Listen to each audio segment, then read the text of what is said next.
back with part 2 of the RANT, viewer feedback time. And last week, Glenn and Gord, they got very excited because they wanted to ask our resident database ratings to win about Glyn on, Glyn off. So Paul's come back to me yesterday and he said, look, here are the answers to your questions. And I'm going to put all these up on the site so that you can dissect them yourself. Definitely, guys, jump on and have a look at it. This data is absolutely brilliant.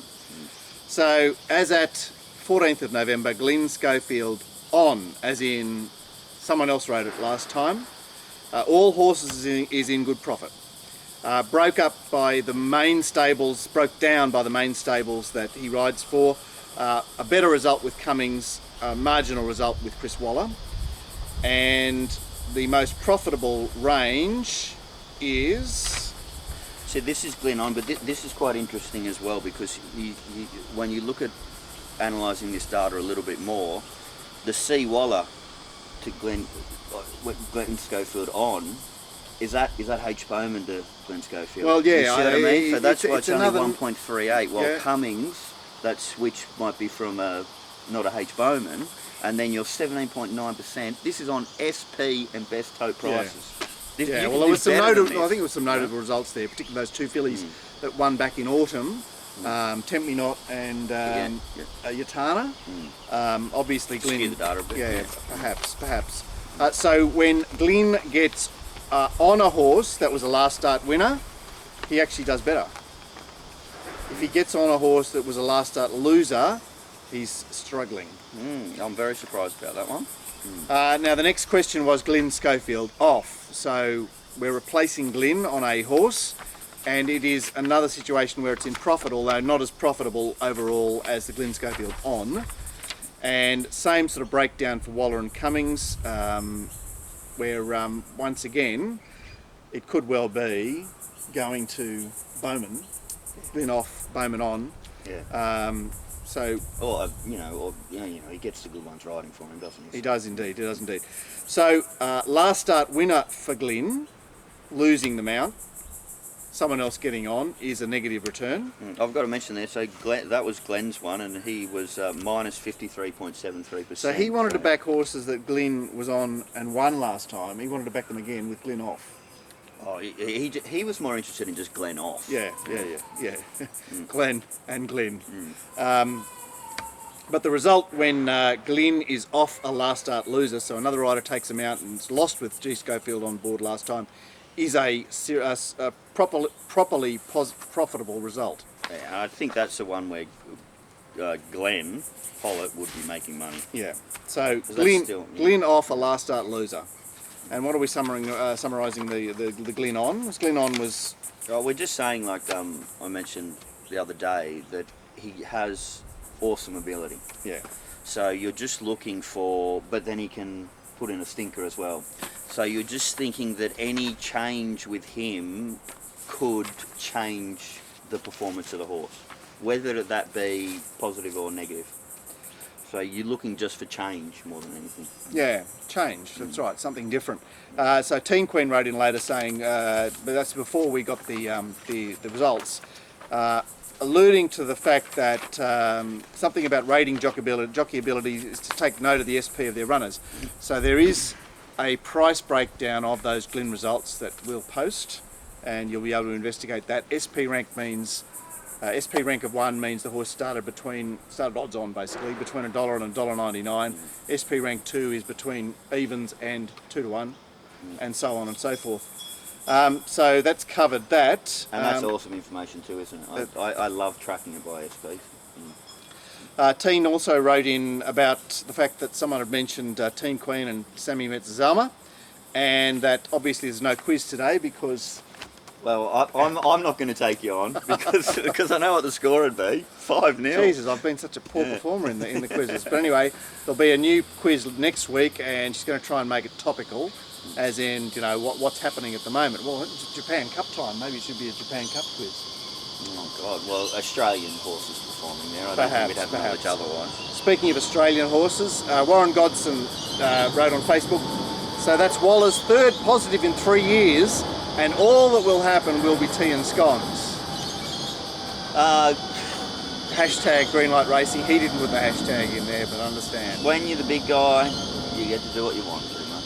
So is it like... It's in the whole of society, bud, isn't it? Yeah, too big to fail. Yeah, I remember a story in America about this guy who ran a hedge fund. So he's running, you know, billions of dollars hedge fund. Well, he ran somebody over when he was drunk. The argument the lawyer used in court was lots of retirees have their pensions in his hedge fund, therefore we don't want to hurt them. Yeah. He got off. Now, if that's not the ultimate example, you know. Well, that's right. You know, like Chris can hold the racing industry to ransom, can't he?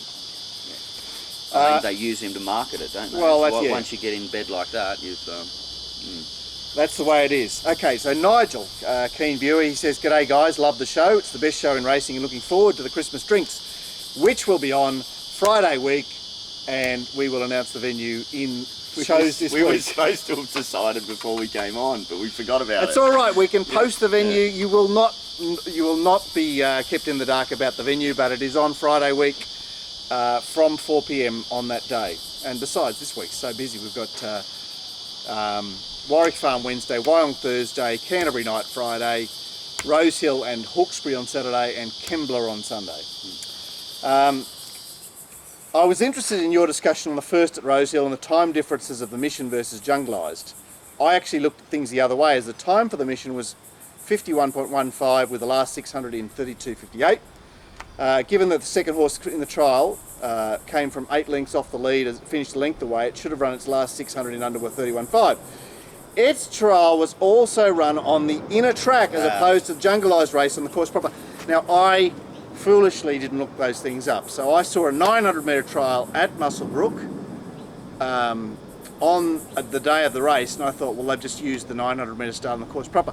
You go to look at the trial, and of course you observe that it is on the inner track, and I would suggest the distance of the inner trial track is not 900. So I've asked the Muswellbrook Race Club to investigate that, because I'm tipping it's about 880 metres. What a great spot by Nigel too, like, that's awesome. Yeah, so I thought the data was incorrect, which it may well have been, because it's possibly hand timed, and laid the mission accordingly. Luckily it paid off. Your discussion with Paul Daly, where you discussed the high prevalence of incorrect data and how you can capitalise on it, was fresh in my mind. Speaking of errors, I was watching the 5th at Gunnedah yesterday. B+ through barrier 9, Sandy Waters through barrier 5, but for some reason they jumped from the inverse gates. I thought it was such a glaring mistake that people would be screaming. However, nothing was mentioned anywhere, although Snowy's certainly been rampant on Twitter ever since. While the steward's report also drew a blank. I was wondering how often something like that happens, maybe often. I think Glenn's pointed out that particularly in that region, it's very much understaffed and things happen just like that. Interestingly good, B+, backed up at Hawkesbury on Friday and won. Yeah. So maybe jumping from the wrong barrier. I think we're getting a little bit too conspiratorial there, aren't we? Yeah, so in answer to your question, Nigel, I think the stink will hit the fan shortly about that. Yeah. Craig wrote in saying, "Hi guys, love the service you provide. However, I don't want to sound nasty, but the guy with the beard, who's not here to defend himself today, adds zilch to your product." It should be said that Dicko we get to see the best of Dicko. His talents have not been exposed on this show, so watch this space. Aaron Wilcox, he wrote in about a horse that we were very interested in last Wednesday at Warwick Farm, Gord, and he said, what type of consideration is given in relation to an individual trainer's ability to prepare a horse to do something with a particular platform. Example, Pat Farrell with Alliterate coming back from the 2000 of the Wakefield Stakes to the mile at Warwick Farm. And Aaron's obviously got serious data at his disposal. He said, since the 2001 season, he sent 4,337 horses to the races, and he's only attempted to bring a horse back more than 400 metres within 35 days on 20 occasions. Wow, he's crunching some data here. Yep. For just one winner. Generally, that would be considered as not a platform attempted very often and with limited success. So does he have difficulties with identifying the right horses? I like that horse. Yeah. But my question mark was that I didn't have access to Aaron's data, or I didn't do a search. Well, Aaron did, and he was tipping the horse. you had to have a question mark. Whenever you see something funny as far as a change in distance is concerned, you've got to trust the top trainers more than those that aren't. Look, we know what we're getting. No one's tipping Pat Farrell as a top trainer. Yeah. We knew what we were getting. Yeah, exactly. But that's why it's not going to be what I'd call a triple X bet for me. But you know. But he has identified certain things. He says then you have trainers that have an excellent strike rate when attempting certain platforms, like Robert Price on a 7-day backup last season, 15 for 5 winners and 4 minors, or even better, last start winners on a 7-day backup with 3 attempts for 2 wins. Well, 2 for 3. Look, I mean, I'm not going to worry about they're that. massive numbers, but just not quite enough occasions has it happened. Samples too small. Yeah. He mentions Chris Lee's being good at jumping up in distance. I suspect that's the case. And look, the general thrust of your article is be wary about certain trainers. If you like a horse with a slightly weird profile, the trainer becomes more important, doesn't it? Yeah, definitely, 100%. So even if you don't have access to the data, then just put a question mark if it's not one of the top guys. Another thing, isn't Perry? He does some interesting stuff too. Yeah, I think his horses are better off coming back in distance. Yeah. There's something I don't know whether he overtrains them or something weird happening in the Perry joint, but they gradually start to drift back in distance when they've been unsuccessful for a while. Yeah. And they also tend to drift wider and wider, But, like yeah, that's Corinda, true. Tari, whatever. Yeah. But yeah, for the Paul Perry stable is what I describe as an enigmatic stable. Like Paul, like Shannon, but their horses tend to not fit a particular profile. God, is this a running theme? Too big to fail here again? You Well, know? okay, so finally we've come to the pointy end of the rant on this week, and you've all been waiting for it. Sorry we've taken so long to mention it, but of course the J Mac betting case has exploded into the headlines last week, and on Tuesday he stood himself down. I think he was going to be stood down anyway, and we got a comment that Nick Ashman was reported as not being sufficiently cutting edge or hard hitting. When he interviewed O'Shea on the Wednesday, he did not ask him for a comment on J Mac, and then Nick posted a tweet saying J Mac, charged with indiscretion, has done the right thing standing him down. If he did not stand himself down, it's obvious that the stewards were going to stand him down anyway, because if he gets found guilty, he gets rubbed out for a long time. Yeah. Oh, it's just a positive spin starting already, because what is he? It's the All right, so Waller effect. But surely he hasn't handled himself as well as D. Oliver, who basically ran his show from start to finish. Well, the mandatory 2 years didn't exist then, did it? Oh, it's mandatory 2 years now? Yeah. Right, yeah, okay. Yeah. Look. It just seems absurd. If ever a jockey is caught betting, I just throw my hands up and go, by the way, ow. the one that J-Mac was caught for, he was riding. Yeah. So it wasn't like Oliver. No, backing another horse in the race. And what did Ollie get? Yeah, less. Like J-Mac's sin is far less. Oh, I know. In fact, Glenn's often gone on about the fact that jockeys should be forced to back their runners. Yes, yeah. A register of bets. How keen are you on this now? Yeah.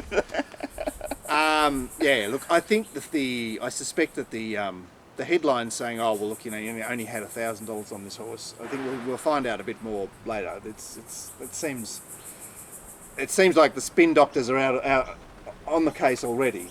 Yeah, I'm saying at the moment it just seems all like rubbish to me, to be honest. Like if all they've announced is $1,000 bet, like the guy earns $1 million a year. Like it can't be right, can it? No.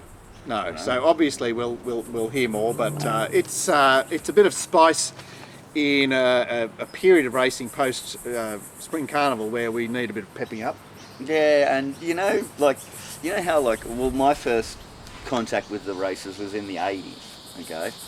And people love all the juice and the grind. The innuendo. People, the powers that be think that a little bit of this actually drives people away. I'd probably argue the other way I know that's around, right. Well, the Terror rang me yesterday trying to get hold of the tennis player. Yeah. Oh, really? Would you have a number for the tennis player?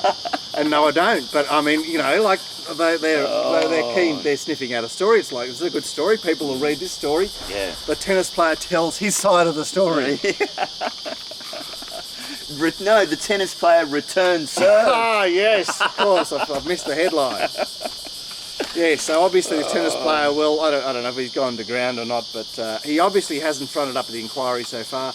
And Peter Volandis has gone, we're warning you off. Well, he's at the track once a year. He really won't care.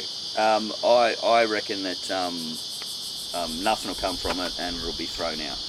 There you go. That's my. But I mean, J Mac's going to be. He's got to be hung up, isn't he?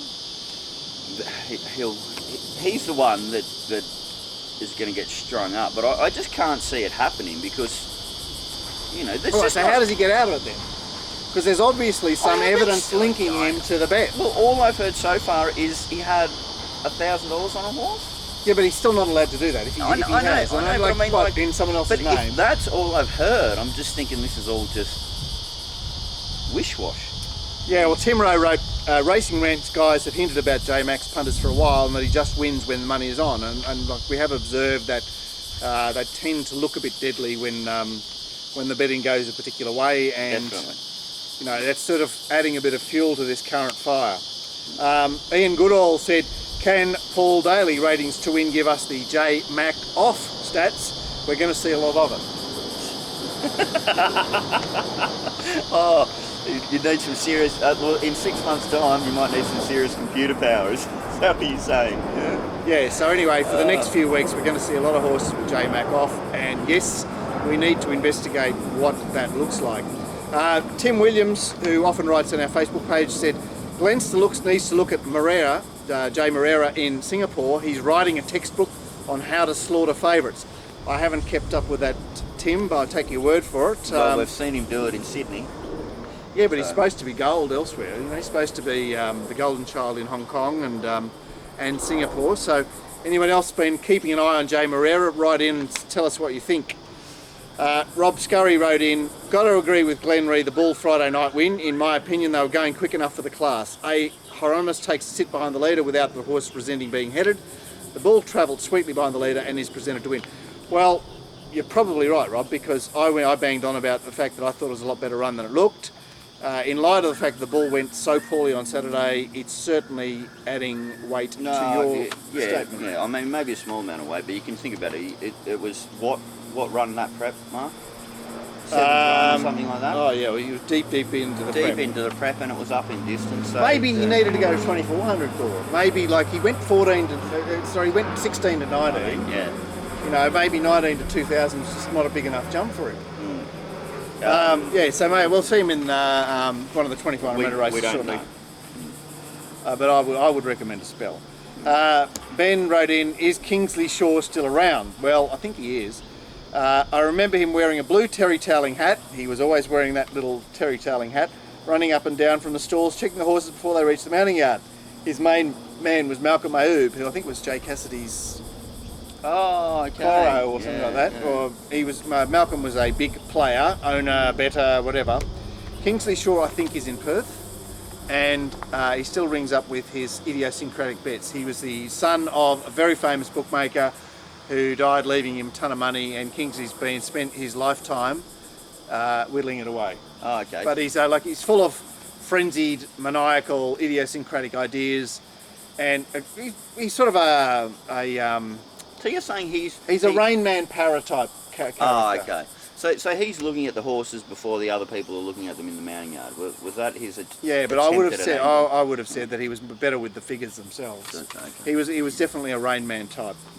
Yeah. Love the punt. Wrote in and said, your reliable friend Serge, who we don't see much of the other day. I was thinking him the other day. He won that race on the highway race for you, Gord, on that horse. Remember?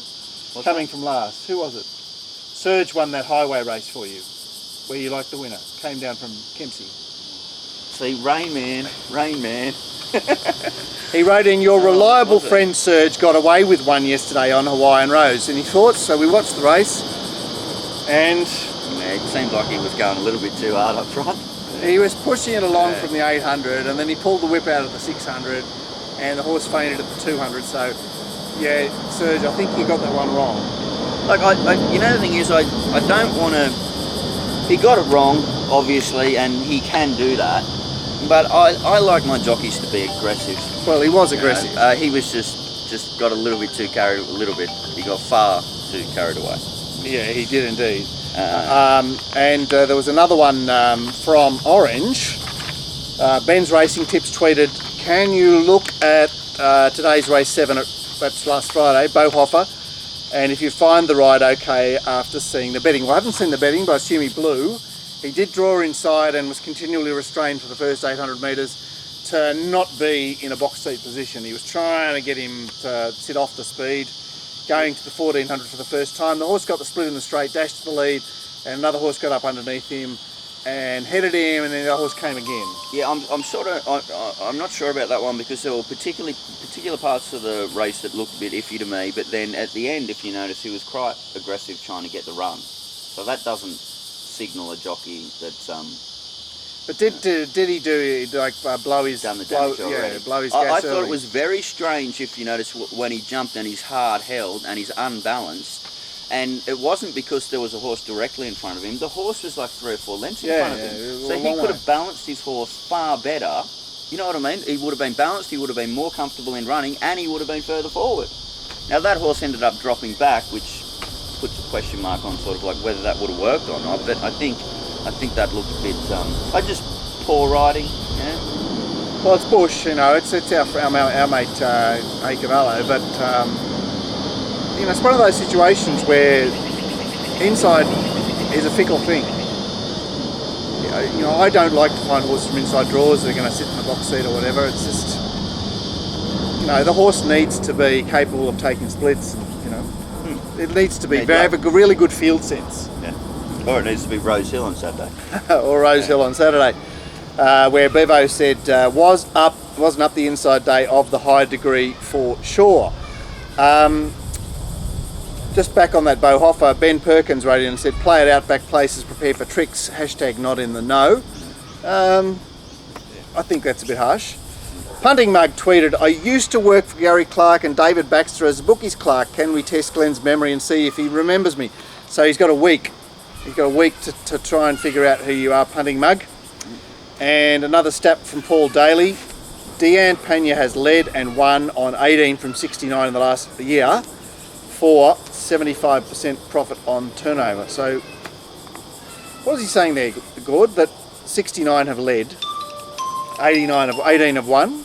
Yeah, 18. I'm saying she's led in 69 races and right. Got 18 winners. But I'm sure it's surely not just... she's led more than 69 races. Maybe not. No, she could not. Yeah, but anyway, I'd like to interrogate that further, because obviously she was... Well, the 5th of August was a big day for her. The day she won on Snappy One, and the staying race and something else. And yeah. So I mean, like, people have peaks and troughs as far as form is concerned. She's in a trough, so that's 365 days. Yeah, that's her peak. Yeah, that's true. Where did she ride on Saturday? Did she ride? Maybe she rode at Beaumont. No, she was on Hearns Oak. She was in Sydney. Oh, of course she was. There she is, Hearns Oak. Snappy One, which was her ride from before. She's lied on for rides, and she hasn't found the lead. And that's it. Yeah.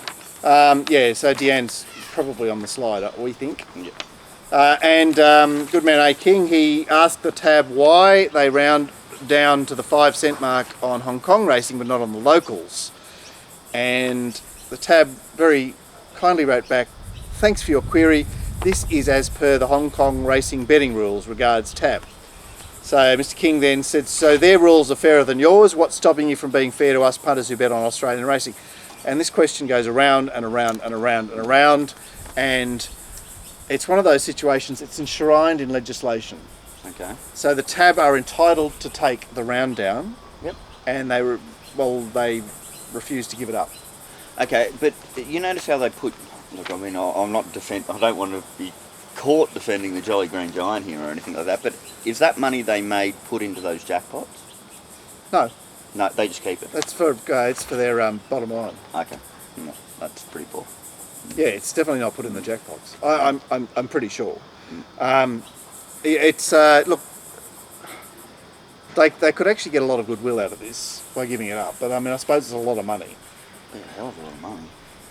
You know, they don't like to So Up what revenue. needs to happen actually is a renegotiation. We need the state government to come in and say, you know, just like they did, well, we're giving, you know, parity for racing or whatever they did there. Well, we're actually going to fix this because it's a problem. So it's no good asking the tab about it. Nothing will change there. Well, by the way, they could put it into a jackpot pool on, you know, Saturday. Have a $5 million. Oh yeah, so they use it judiciously, like they spread the largesse when they choose to. Yeah, but they should be forced to. We're going to have to attack the government on this score because, like attacking the tab, they're just like it's their little honeypot. They're not going to give it up. So we need to. You need to write to the gaming minister about it. You need to write to your local member. You need to draw their attention to the fact that it's an egregious thing. The board would be voted out by the shareholders. Yeah. You know, so you've got to have the government come in and say, you've got to have the government. we're changing the act, Yeah. so that you're not allowed to keep this money. Hmm. And then everyone knows where they stand. Hunky dory. Got anything else to say, Gord? Of course, we'll be back tomorrow for a look at Warwick Farm. Oh, just, you know, I know you're not looking forward to the week because it's going to be so much work. Well, No, I'm looking forward to the week. It's Oh, just, okay. it's just I'm massively looking forward to the drinks. I'm massively looking forward to all this racing we've got ahead. And I want to try and get some money back that I lost and on Rose Hill Saturday. next Saturday will be rail true. So And people, if you're out there, make sure you get involved in betting on the cricket. It's there's lots of angles out there.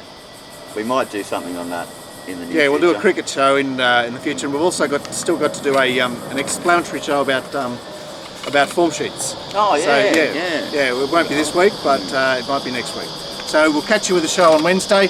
Glenn will be back on Friday for the preview show, and he'll be in fine form for Christmas drinks, December 2nd, venue TBA. See you guys.